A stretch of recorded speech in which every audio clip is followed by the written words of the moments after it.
In the past, Gaius battles against a dragon and mourns the limitations of his first crest while reflecting on the abilities of the other 3 crests. It is during this moment that Gaius casts a spell to reincarnate himself. In the present, Gaius has transformed into a young teenage boy named Matthias and possesses the crest he always desired, the 4th crest, as he travels on a wagon toward the capital.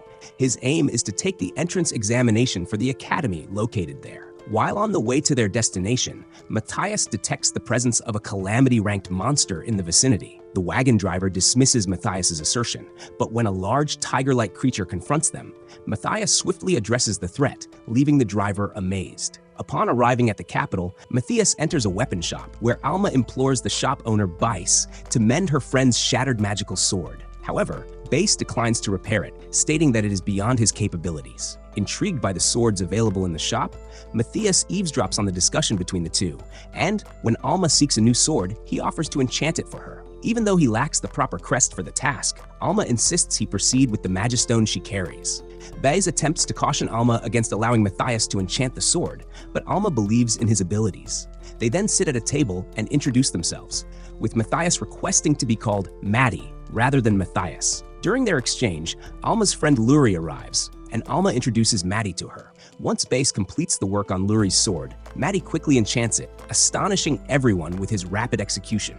Just as Luri is about to test it, she accidentally slices the table they were using in half, shocking everyone present. Claiming that he performed a simple enchantment, Bice acknowledges that Maddie not only accomplished the task quickly, but did so without a chant. He then inquires if Maddie would like to pursue a career as an enchanter, but Maddie outright declines. On the day of the exam, Maddie encounters Luri and Alma once more. Luri successfully completes the combat segment of the exam, and when it's Maddie's turn, he confronts Guile. He refers to Maddie's father's name, expressing his desire to see how well his father instructed him in swordsmanship. The two engage in battle, and Maddie easily triumphs due to the magical enhancements he applied to his sword during the duel. The subsequent part of the exam involves target practice, where participants must launch fire arrows aimed at 5 targets. Luri is the first to go, and with her first crest, she successfully strikes all the targets, prompting Maddie to reflect on the inefficiency of the contemporary understanding of crests. For his segment of the exam, Maddie casts a fireball spell because of the limited range associated with the 4th crest. The end result creates a massive crater in the center of the examination area. Afterward, now dressed in an academy uniform, Maddie encounters Alma and Luri, with whom he attends the opening ceremony. Headmaster Edward delivers a brief speech and subsequently requests that Maddie visit his office once the ceremony concludes. Concerned that he may be expelled for the incident where he damaged the exam grounds earlier, despite having repaired them with his magic. In Edward's office, Edward recounts Maddie's achievements during the exam, but neither rebukes him nor seeks any information on how he accomplished such feats. Instead, Edward asks for his assistance regarding chantless spellcasting. This is because the Academy adheres to its curriculum, which disapproves of chantless spellcasting. This is the reason Edward desires Maddie's help. He wants him to teach chantless spellcasting in preparation for the forthcoming inter-school competition. Sometime later, Maddie showcases his chantless spellcasting to the Academy students, with another teacher named Gaizal also contributing to the demonstration. By evening, Alma shows Maddie her newly acquired chantless spellcasting abilities,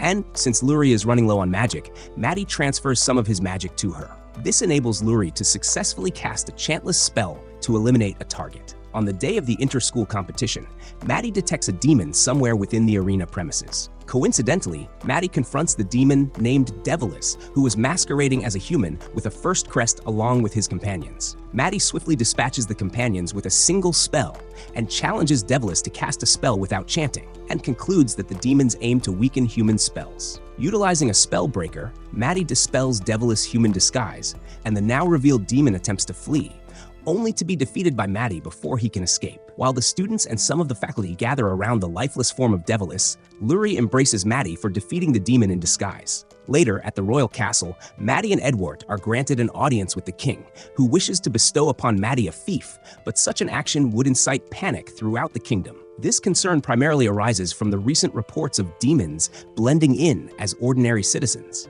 Instead, the king fulfills Maddie's request for full rights to the treasures obtained from within the dungeon. Once this matter is settled, the king seeks Maddie's thoughts on the absence of the 4 magical chosen ones. The king expresses his belief that since the emergence of the magical chosen ones countless years ago, demons have gradually managed to infiltrate human society. From Maddie's inner reflections, during his previous life, he had driven the demons to near extinction. It is theorized that the surviving demons have embedded themselves within human society and propagated magical falsehoods, leading to a decline in humanity's magical prowess over the years. Although the king is under the impression that the demon situation has been resolved, Maddie clarifies that the problem is more serious than ever. In Maddie's view, if the demons think it is no longer necessary to disguise themselves as humans, their subsequent strategy would be to gather their forces for a full-scale assault that could obliterate the kingdom. Maddie estimates that it would take 3 months for the demons to assemble sufficient forces to undertake this endeavor. With the circumstances appearing grim,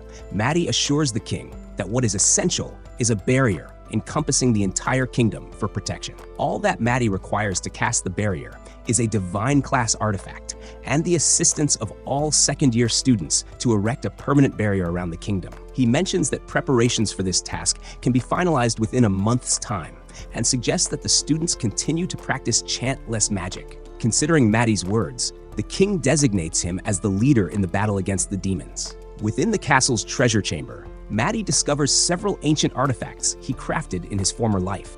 These artifacts include a magical sword and a pendant that is a magical accessory, significantly enhancing experience gained from combat. Later, outside, Maddie observes the academy students practicing chantless magic. Both Luri and Alma then approach Maddie regarding what they learned from Edward about the barrier. Maddie affirms this and states that he will be venturing into a dungeon to gather the necessary items for its completion. The revelation astonishes the two, and Maddie suddenly realizes that he should invite them to accompany him as a party for the dungeon exploration. Initially, the two hesitate to join him, citing their self-admitted insufficient combat skills, but after providing them with some advice on archery and enchantment magic, they accept the invitation. Eventually, the team arrives at the dungeon, where Maddie retrieves a small monster for them to use as target practice, helping Luri practice her newly acquired enchanted archery skills. The training continues for a while, and after Luri grasps the fundamental aspects of the thread-guided chant, Maddie assigns her the challenge of eliminating 2 monsters with a single arrow.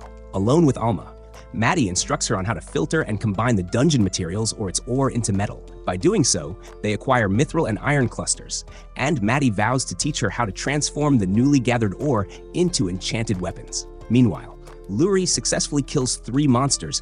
When they regroup with Maddie and Alma, Luri observes Alma testing out some weapons she has crafted, and Luri subsequently creates some plated armor for both her and Alma. Maddie then declares that they will be advancing to the 10th floor of the dungeon, which will serve as a trial for the skills they have learned so far. On their journey to the 10th floor, both Luri and Alma demonstrate impressive combat skills and receive increased experience points because of the pendant Maddie was wearing. Soon, the group encounters a killer dog, and due to the effective teamwork between Luri and Alma, they succeed in defeating it. Once the killer wolf was taken care of, Maddie sets up camp and temporarily leaves the group to explore deeper sections of the dungeon. In one of the lower floors, Maddie discovers adamantite and becomes intrigued by the potential presence of a boss monster on the floor beneath his current location. Driven by curiosity, Maddie descends a level and confronts the boss monster, which is an arc serpent. The clash with it proves challenging, but ultimately, Maddie prevails. 2 demons sense the immense surge of magic but disregard it, as they assume that humans cannot wield such powerful magic in that era. Upon returning to the 2 women, Maddie presents them with the body of the boss monster he has vanquished, leaving them utterly astonished.